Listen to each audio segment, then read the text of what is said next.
আজকে আমি চলে এলাম বান্দরবন একটি মার্কেটে। আসলে এখানে একদম পাহাড়িদের অনেক ধরনের নিজ হাতে তৈরি করা জিনিস পাওয়া যায়। তো ওই বান্দরবনে দেখেন এগুলো হচ্ছে একদম পাহাড়িদের নিজ হাতে তৈরি করা মাফলার আর চাদর আর ব্যাগ।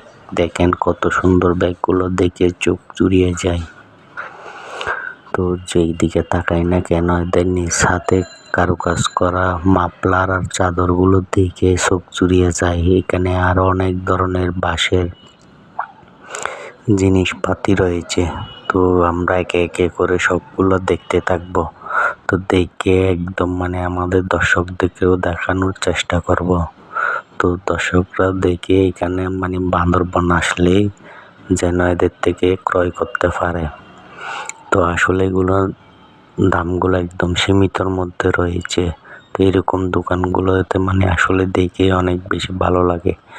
এদের পাহাড়িদের নিজ হাতে তৈরি করা এত সুন্দর সুন্দর জিনিসপাতি দেখেন। এখানে কত সুন্দর মগ আর কলমদানি রয়েছে। আসলে এরকম এগুলো যদি আমাদের ঘরে সাজিয়ে রাখি তাহলে অনেক বেশি ভালো লাগে। এখানে দেখেন কাঠের একটা চিরুনিও রয়েছে। এটা একদম কাঠের তৈরি করা চিরুনি। তো এইগুলো দেখেন, এগুলো বাঁশের মগ। তো এত ভালো লাগে আসলে বলার মতো না।